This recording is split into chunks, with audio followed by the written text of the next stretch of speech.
good news seems to be coming the way of Chelsea Football Club, especially in the conversation of the money that they have to raise. I say, Charlie, it looks like Chelsea will get a deals done. Deals now, they want to get done before the transfer window gets closed. Now, it looks as if Chelsea will get those deals done because in the last few hours they have been getting a lot of great news in that regard. In fact, news in the context of um, where Chelsea are going to go from, how they want to, the players that are going to come in, and also the few players that it looks like they want to make sure that they get into their ranks now. It looks as if Chelsea are going to get some very, very good news in that regard for those players. Now.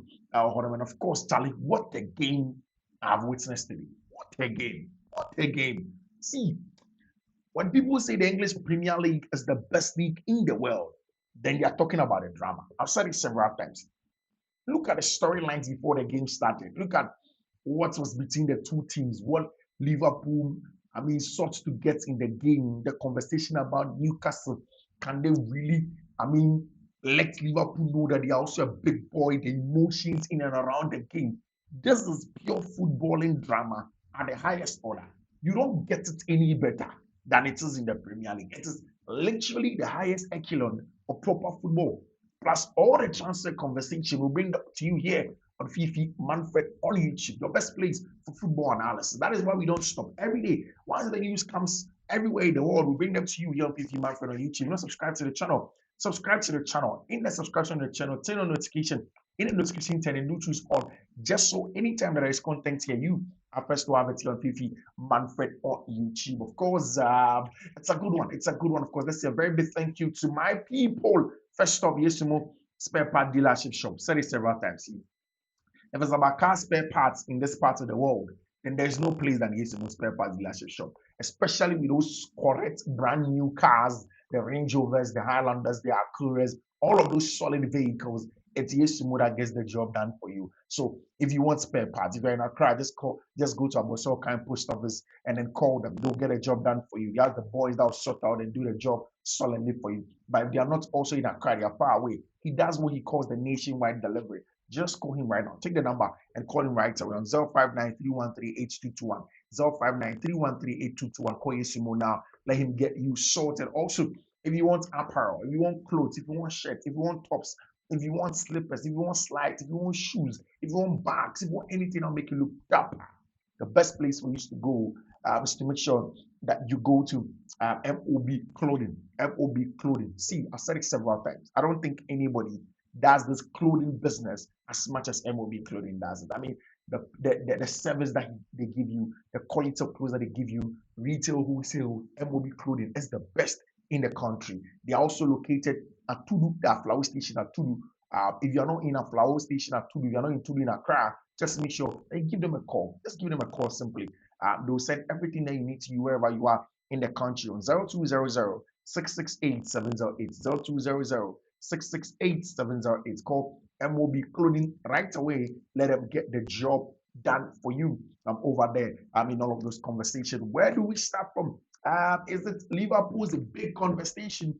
The game that's just gone on at the Goodison Park, or not at the Goodison Park, Tankside, at the St. James's Park. Also, start straight in the big news that's coming from club football, Chelsea Football Club. No, let's talk about Newcastle United and then Liverpool and then talk about the updates at Chelsea Football Club. See, before this game started, the conversation was that Newcastle fans are angry. In fact, they were goading Liverpool fans on social media.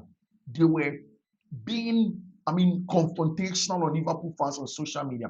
In fact, there was a video that came out and had dropped in social media just hours before the game when Liverpool arrived at St. James Park and Newcastle fans were outside of the stadium waiting to goad them.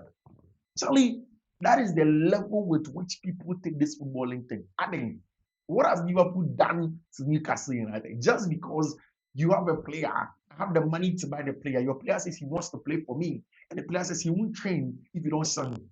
For me, I think the Newcastle United have not handled things in the right direction. But see, anybody that tells you that football is not an emotional sport and there is no emotions in football do not understand the game.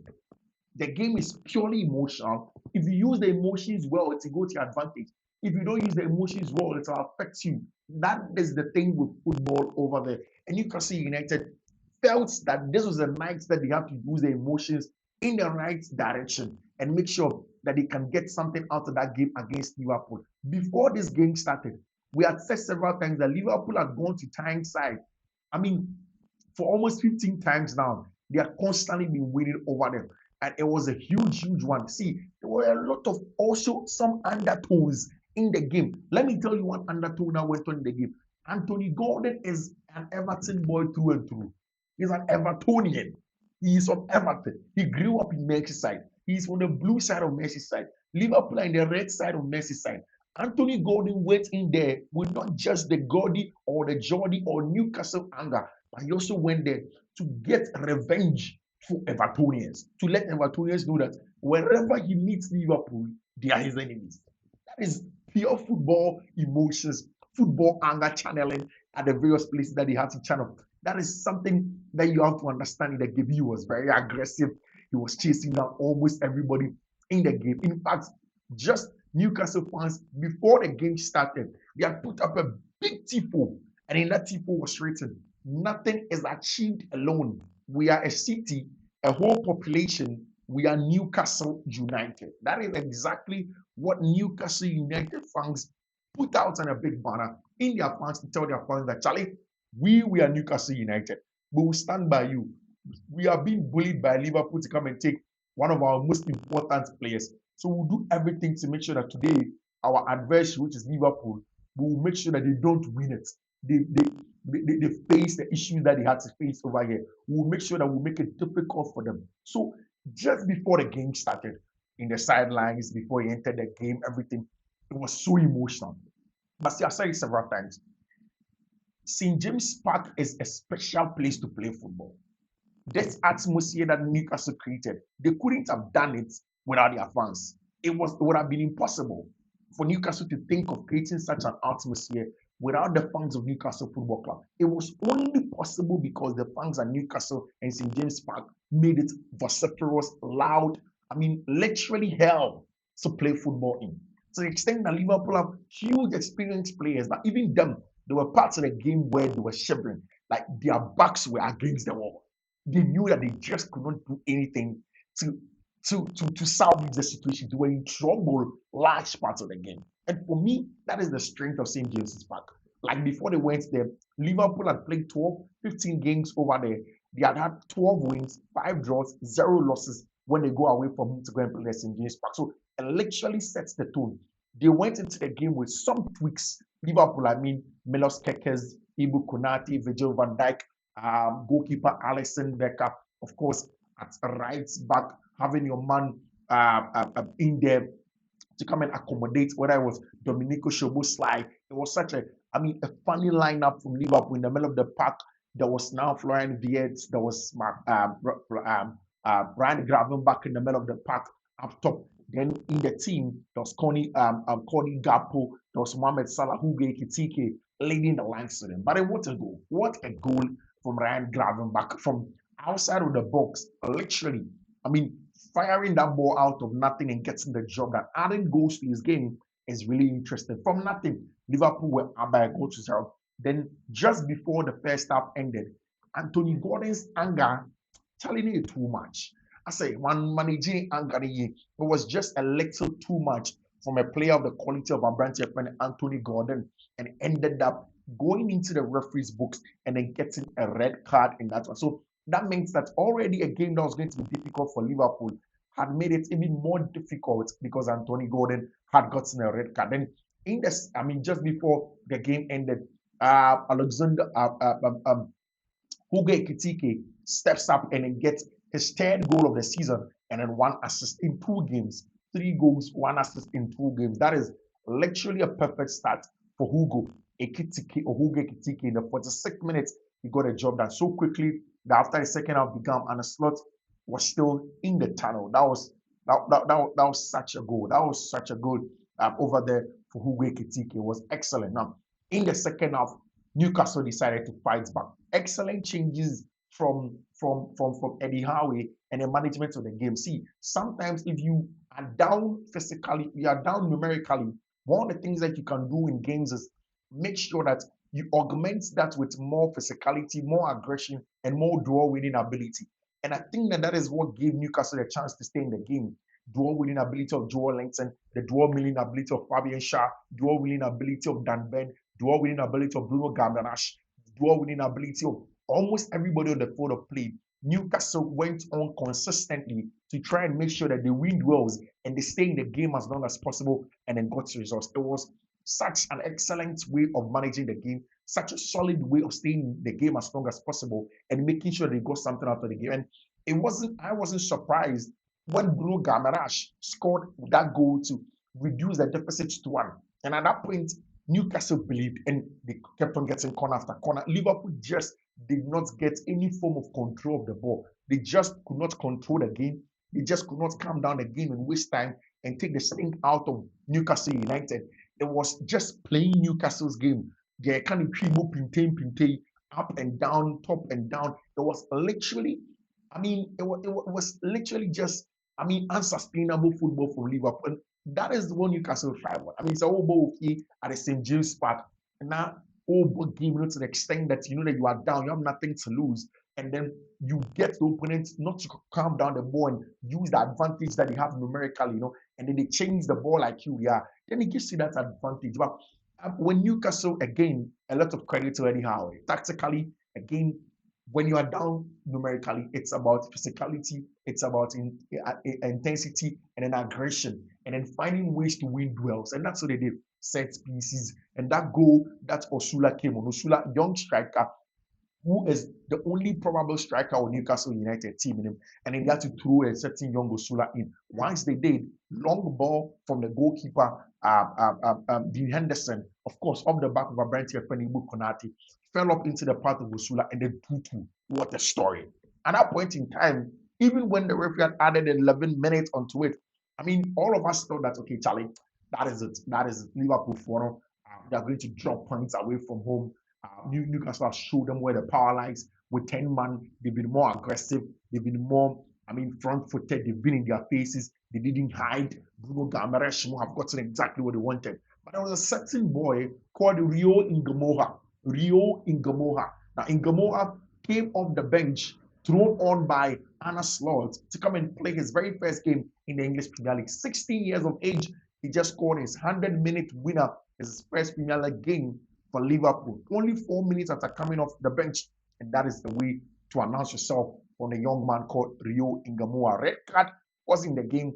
10-man comeback, 2 goals down was in the game. 100 minutes winner was in the game. And a 16-year-old gets in a winner. What a story for Liverpool versus team your friend in Newcastle United in the English Premier League. It was just blockbuster. It was cinematic. It was something that you just can't take your eye off throughout the game. Pure drama at the highest order from team your friend on Liverpool Football Club. In that regard. Of course, at the end of the day, Liverpool have gotten the all-important 3-pointer on the Johnny at the English Premier League. So it means that they have 6 points together with Tottenham Hotspur, and then that's one with 6 points in the English Premier League. Rio Ingamoa is only the second 16-year-old to score a winning goal in the English Premier League over there for them. So Chelsea have been getting some excellent news in the past few hours. What I'm seeing, I can tell you for a fact, that Chelsea are still keen on a brand here friend of Xavi Simons. And I'll tell you why Chelsea Xavi Simons. So then I saw a notification from Plenty Goal and a lot of the German outlets saying that Chelsea have been, in fact, it was actually Bayern Munich. Bayern Forum have actually contacted Nicholas Jackson entourage, and then they've agreed personal terms with Nicholas Jackson. And I was like, hey, wait. We've heard it several times. Bayern wants Nicholas Jackson. Aston Villa wants Nicholas Jackson. Newcastle wants Nicholas Jackson.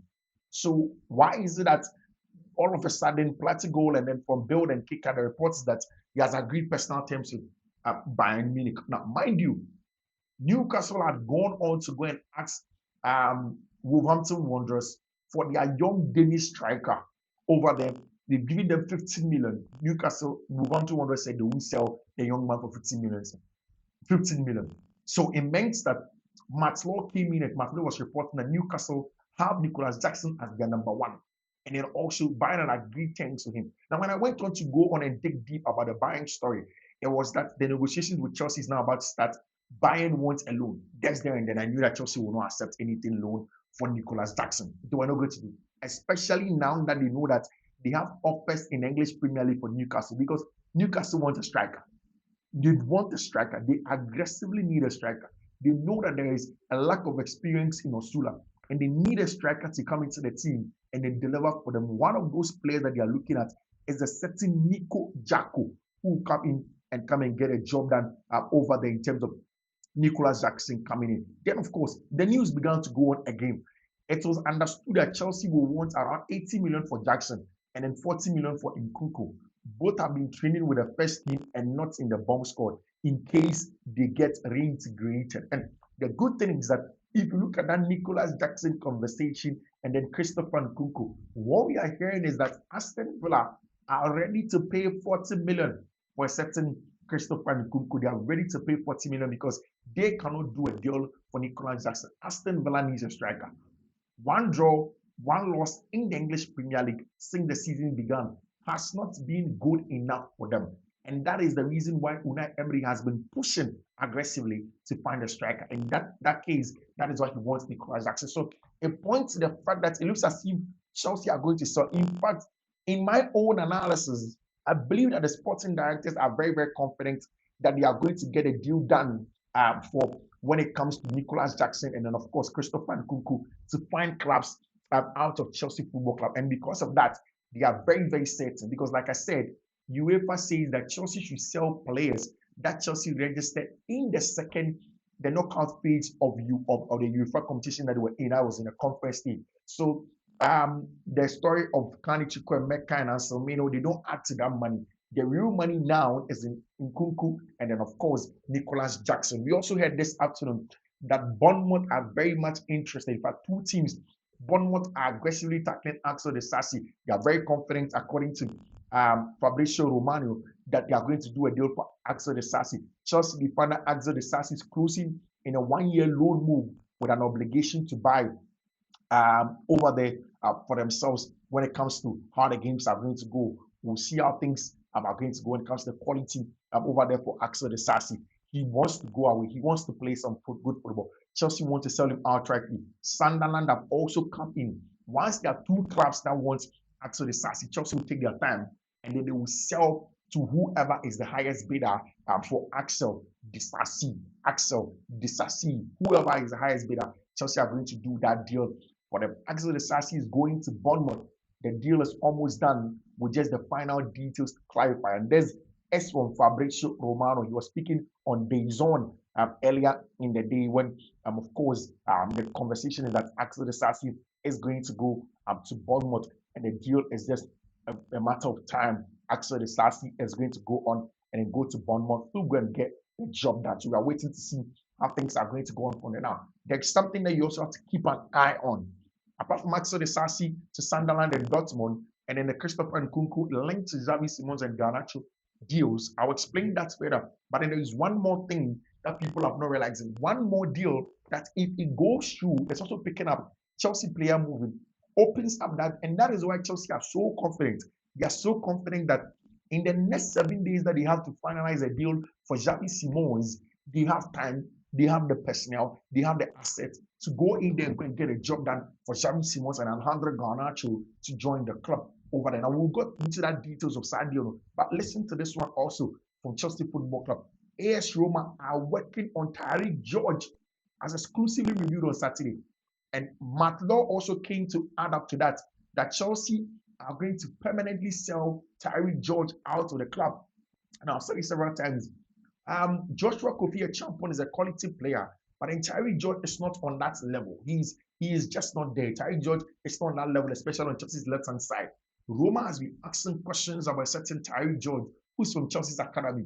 The good thing is that Chelsea are willing to let him go. Now, Tyreek George was also registered in Chelsea's Conference League group, Chelsea Conference League team for last season. So it isn't just Nkunku and then Nicholas Jackson. Once Chelsea are able to get substantial fee for Tyreek George, even for him, it becomes a pure profit because he's from Chelsea's academy.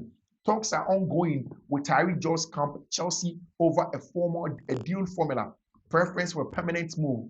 Bundesliga clubs are with RB Leipzig are more in contact with the player's agent as well. So it's not just Tyreek George, it's not just AS Roma, but then also Bundesliga clubs are also very much interested in Tyreek George. So, I mean, even before Nicholas Jackson goes, even before Nkunku goes, Chelsea have the possibility. Now, the closest one is Axel Disasi, who is leaving the club. But then apart from that, there is also the conversation of Tyreek George, who is also possibly going to leave the club.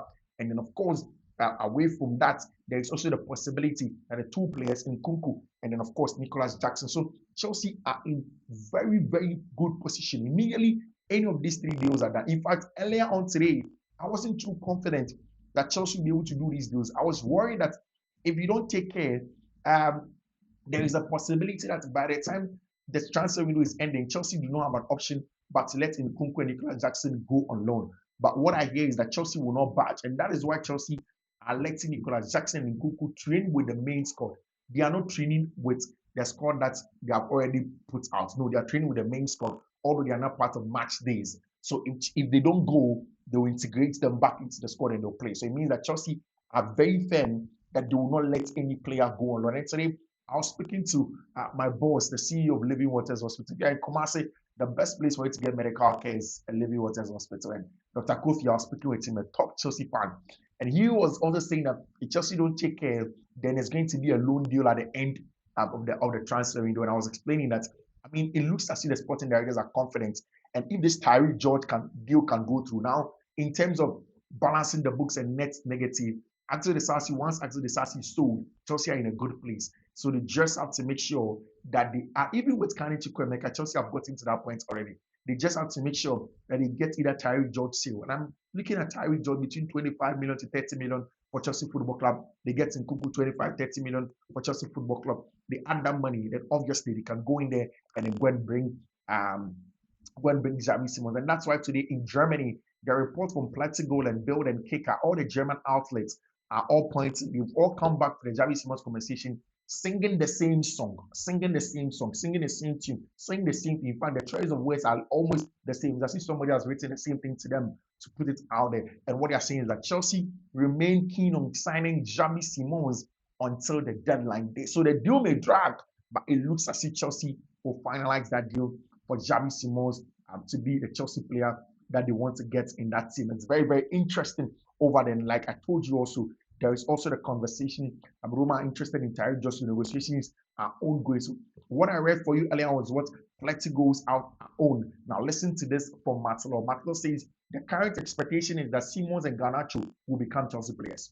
That is what Marcelo is saying. So it's literally saying the same thing, pointed in the same direction that Chelsea are saying that they are going to get these players into their team. They are going to get Alejandro Garnacho. They are going to get Xavi Simons. And it's because they are very, very close in agreeing a deal for Christopher Nkunku, for Nicholas Jackson or Tyreek George. These three players are key to Chelsea getting all of the players that they want. That is Garnacho and Xavi Simons. The key moves to getting who they want over the Chelsea's three key moves to over there. Those are the things that Chelsea are going to do to get those players that they want. And the three of them, Tyreek George and Nkunku, and then of course Raheem Sterling is going to get a job done over there for themselves. And I'll tell you exactly how Matt Law also put a story on Nicholas Jackson about buying to Nicholas Jackson. So Bayern Munich keep calling Nicholas Jackson. They spoke to Chelsea again in the recent hours for Nicholas Jackson again. They spoke to him again for Nicholas Jackson. And again, if you go in there, it says other top clubs are monitoring the situation for Axel Disasi also in the English Premier League. First, it was reported by Fabrice Hawkins, who first reported that there are a lot of clubs that are interested in the Axel Disasi situation for him to move from Chelsea Football Club to go and play football elsewhere. We'll see exactly how that conversation is going to pan out over there. Of course, on Thursday, like I told you, there's going to be the UEFA Champions League draw, and it's likely that Chelsea will draw two of the following teams on Thursday. Two of the following teams, one tie at Stamford Bridge, one tie away from home. And the teams are one, Paris Saint-Germain, two, Real Madrid, three, Bayern Munich, four, Inter, five, Dortmund, six, Barcelona. So all of these teams, these six teams, Chelsea at least are going to draw two of them, two out of six. PSG, Real Madrid, Bayern, Inter, Dortmund, Barcelona. Who do you want to meet as a Chelsea fan in terms of these players that Chelsea are likely going to draw them in the Champions League draw that is going to come out very, very soon? So it's getting really interesting in terms of how Chelsea are going to do their things. It's going to be very, very interesting next season. I would like to think that this result will be devastating for us, but right now I think that the right one for us because the only other things that are winning the title is Arsenal, one of the six. Newcastle with no UCL football over them. Of course, they will come for after Nicolas Jackson. After that loss, definitely Newcastle will be looking for a striker. I mean, Liverpool have won two games, all of them with regulation time wins over them. I'd rather mix out on signing Garnacho than Simons. Chelsea should prioritize this before it's too late. I've said it several times. Garnacho, Simons is a priority for Chelsea. Chelsea should do everything possible to get a certain Javi Simons into their team. It's very, very important to everything that Chelsea want to do in that regard. We'll see if Chelsea will be able to finalize the deal for a certain Javi Simons to be their player when it comes to breaking down things and getting the job done. We'll see how things are going to pan out from there when it comes to all of these games. This is Fiifi-Manfred on YouTube. This is Fiifi-Manfred on YouTube. Thank you very much for choosing us, for subscribing to the channel and turning on notification. Again, today, it wasn't good on the transfer market. We got heartbroken again by some teams today. But again, we go again tomorrow. We go again tomorrow. It's sad that we put in a lot of effort and then just one team will break our hearts. But we'll go again. We'll go again tomorrow. Tomorrow there's the Champions League games, second leg. We'll look for the best possible option. At least tomorrow, we need to win one code. At least tomorrow, we need to get in one code over here on Fifi Manfred on YouTube. We're going to see how things are going to pan out from there over here on Fiifi-Manfred on YouTube. Subscribe to the channel if you're not subscribed. Turn on notification. In the notification turn, do choose all just so anytime that there's content here, you are first to have it here on Fiifi-Manfred on YouTube. Until then, I'll see you. You take care. Bye bye.